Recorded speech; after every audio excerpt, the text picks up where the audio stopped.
안녕하세요, 쌤입니다. 오늘은 인생을 오해하는 당신을 위한 조언이라는 제목으로 여러분들과 즐거운 시간을 함께 하도록 하겠습니다. 왜 그러려니 하자. 이런 말 우리가 하잖아요. 참 자주 섞인 말인 것 같지만 도움될 때가 많아요, 사실. 스트레스를 줄이는데 확실히 도움되지 않으세요? 행복하게 산다는 게 어떤 걸까요? 일단 마음의 평화가 있어야 될 것 같아요. 마음이 평화로워야지. 내 마음이 편해야지. 근데 우리가 그 평화를 위해서는 쓸데없는 오해를 해서 막 스트레스 받고 마음 상하는 일이 없어야 그게 굉장히 큰 도움이 되는 것 같습니다.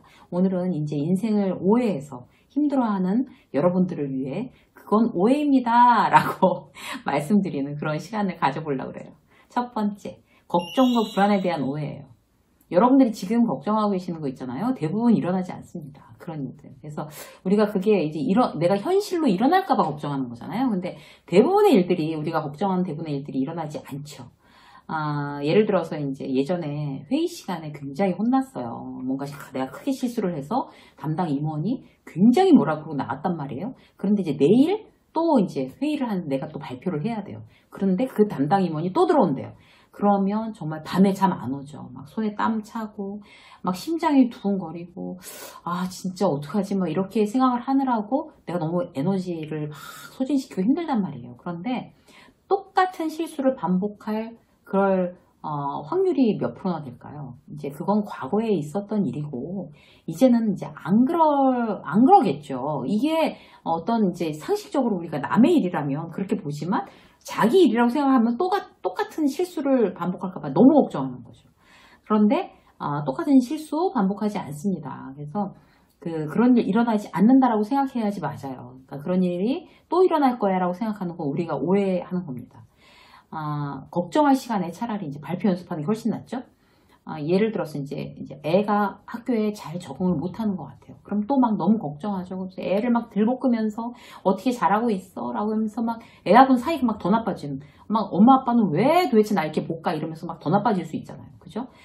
대부분 잘 적응합니다. 이제 내가 걱정하는 것보다 훨씬 더. 그래서 우리가 그렇게 일어나지 않는 일에 대한 걱정을 일어났다라고 오해하고 확 스트레스 받는 일들이 대부분이에요. 장성한 애들이 결혼 못할까봐 너무 걱정하시는 경우 많죠? 다 알아서 제 짝들 찾아서 가는데 그리고 또 결혼을 시켜놨더니 사이가 굉장히 안 좋은 것 같아. 이혼할까봐, 이혼하면 어떡하지? 하면서 또 걱정하는 부모들 많아요. 여러분들이 걱정하는 일 대부분 일어나지 않습니다. 오해예요. 일어날까봐 걱정하는 거는. 어떤 분은요, 아플까봐.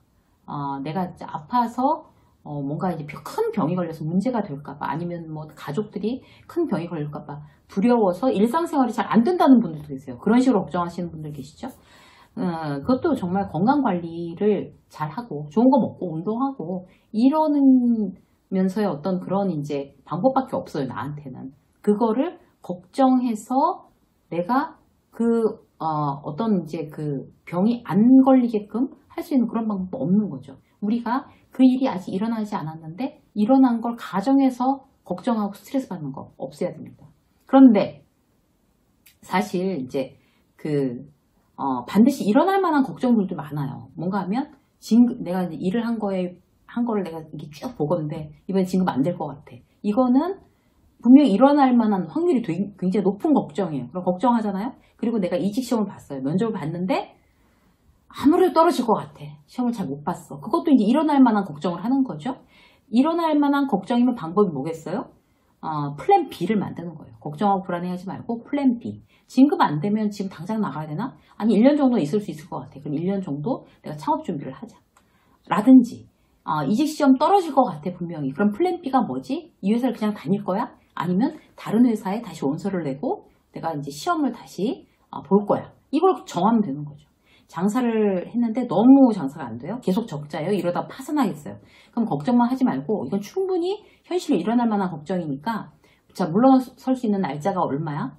데드라인을 정하고 그 이후에 그럼 어떻게 할 거냐? 최악의 상황에서는 내가 어떻게 할 거냐? 뭐 다시 취업을 할 거냐? 아니면 이걸 다시 정리하고 뭐 어떻게 할 거냐? 대출을 받을 수 있는 방법은 뭐냐? 그럼 정말 대출을 받을 거냐? 아니냐? 이런 거에 대한 어떤 플랜 B를 정하는데 에너지를 완전히 쏟아붓는 게 맞는 거죠. 자, 두 번째, 사람에 대한 오해입니다. 사람에 대해서 우리 오해 많이 하고 있죠. 사람에 대해서 이제 나는 사람이란 존재에 대해서 굉장히 깊게 신뢰하고 이해하고 이런 게 이제 그런 거를 굉장히 가치 있게 생각하는 사람이 있고, 사람이란 처음부터 너무 이해할 필요도 없고 신뢰할 필요도 없는 존재야 라고 생각하는 유형이 있어요. 여러분들은 어떤 유형이십니까? 그 사람을 이제 깊게 이해하든 신뢰하든 지나친 오해는 하지 않는 게 좋은 인간관계를 갖는 사람들의 공통점이라고 하는 데는 이의가 없으실 거예요. 지나친 오해는 상처를 낳고 불행하게 되고 이제 이렇게 되는 거죠. 어떤 오해가 있겠어요? 사람에 대한 오해는 앞과 뒤가 저 사람은 똑같아 라고 생각하는 거 오해입니다. 대부분의 사람들은 어느 정도는 속과 겉하고 좀 다르고 앞과 뒤가 좀 다를 수 있죠. 사람이기 때문에 다 부족한 존재들이잖아요.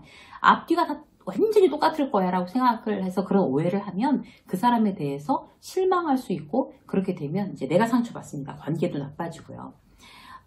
내 마음은 알 거라고, 내가 잘해줬으니까 다 알지 뭐 저 친구는 이라고 생각하는 거 오해입니다. 내가 준 만큼 돌려받을 수 있을 거라고 생각하는 거 오해입니다, 여러분. 그러면 이제 뭘 해주고 서운해하는 거죠. 그러니까 내가 이만큼 해줬는데 왜 저 사람 그걸 몰라주지? 라고 하는 거. 그 사람은 그만큼 받았다고 생각 안 해요. 그렇기 때문에 그 사람이 내 마음과 똑같을 거라고 생각하는 거 오해예요. 내 마음과 같은 사람은 없어 라고 생각하는 게 훨씬 더 인간에 대한 어떤 상처를 안 받기 위해서 좋은 어떤 자세인 거죠.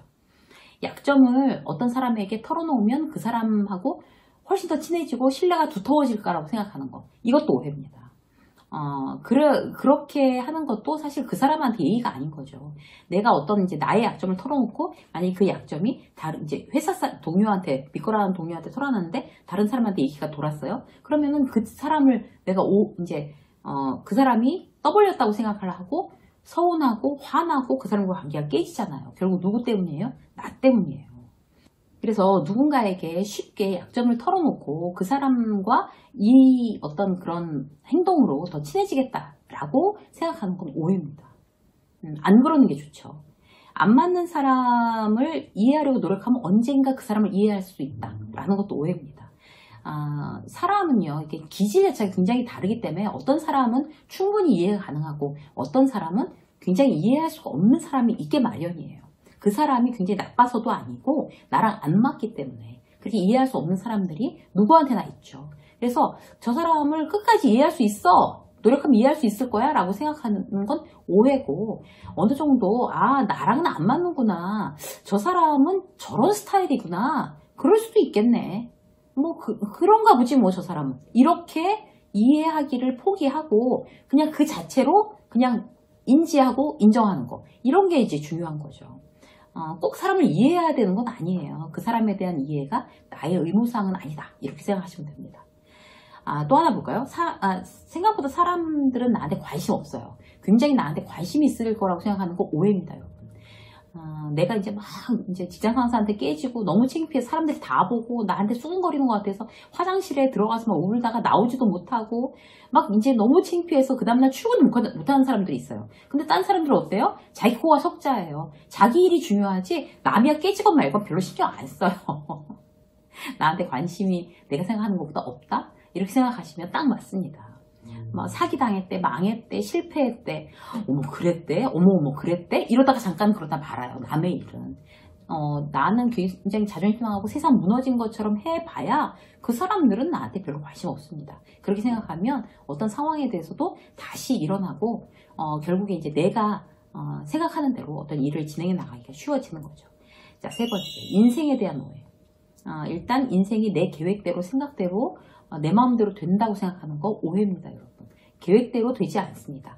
물론 계획을 세우고 대단히 열심히 하고 목표를 향해서 달려가는 건 맞지만 그게 꼭 내 생각대로 내 계획대로 100% 될 거야 라고 생각하는 건 오해죠. 인생이 공평하다고 생각하는 것도 오해입니다, 여러분. 공평하지 않습니다. 그래서 내 마음대로 안 된다고 너무 실망하고 좌절하면은 불행을 결국 선택하는 거예요. 왜 공평하지 않냐고 화내봐야 아무도 거기다 맞장구 쳐주지 않고요. 설사 누가 맞장구를 쳐준다 한들 그게 무슨 의미가 있겠어요. 그런 경우들, 그러니까 인생이 내 뜻대로 안 된다, 공평하지 않다라는 거는 우리가 살면서 이제 얼마든지 만나죠. 예를 한번 들어볼까요? 공부 잘하는 애가 있었어요. 근데 시험 봤는데 이제 시험운이 없어서 떨어졌어요. 재수했어요. 꼭 에세이를 가고 싶어서 재수했어요. 또 떨어졌어요. 삼수했는데 성적이 안 나와서 S대보다 훨씬 더 못한 대학을 들어갔어요. 들어가서 정말 왜 이렇게 내 뜻대로 안 될까? 난 열심히 했는데 내가 이 학교를 들어올 거면 내가 재수, 삼수 안 하고 바로 들어갈 수도 있었다. 그렇게 생각해 봐야 그게 이제 인생이 내 뜻대로 안 되는 어떤 그런 대표적인 어떤 쓴맛이죠. 우리가 이제 어른이 되면서 겪었던 대표적인 쓴맛입니다. 또 볼까요? 회사에서 이제 정말 열심히 정말 일하고 정말 야근하고 퇴근하고 대단히 뭐 자격증 따고 난리 쳐서 10년 만에 과장 달았어요. 그랬는데 유학 갔다 온 대표 조카가 그냥 부장으로 탁 내 위에 와서 꽂힌 거예요. 그러면 세상 불공평하다는 생각 들죠. 맞아요. 이제 불공평해요. 근데 출발선이 불공평한 건 사실이에요. 출발선이 다 다를 수밖에 없죠. 어떤 상황, 어떤 환경에서 내가 자랐느냐, 어떤 환경에서 태어나느냐, 굉장히 다르죠. 여러 가지 상황이. 근데 초이스가 없잖아요. 출발선에 대한 초이스가 없습니다. 인생에서. 그러나 어떤 전략으로 내가 출발선은 다르지만 오케이. 거기에 대한 거 우리가 인정. 어떤 전략으로 내가 어떤 목표까지 어떤 스피드로 달릴 거냐. 여기에 대해서는 초이스가 있어요. 그걸 우리가 선택하는 거죠. 그래서 열심히 했지만 내 마음대로 안 됐어. 오케이. 그럴 수 있지. 인생에서 꼭 내 마음대로 되라는 법은 없으니까. 자, 출발선이 달라. 오케이. 하지만 내가 어떤 스피드로 달려갈 건지에 따라서 내 결과, 내 인생의 어떤 목표 지점에 대해서 내가 정말 최선을 다해볼 거야. 그게 100% 내 뜻대로 안 된다고 하더라도 어쩔 수 없어. 그러나 내가 행복하게, 즐겁게 최선을 다해서 목표를 향해서 난 달려갈 뿐이야 라고 생각하는 게 인생에 대해서 오해하지 않고 우리가 정말 스트레스 덜 받으면서 대단히 좀 잘 살아가는 그런 마음의 태도가 아닐까 그렇게 생각합니다. 유쌤의 직장서 오늘 여기까지 하겠습니다. 고맙습니다.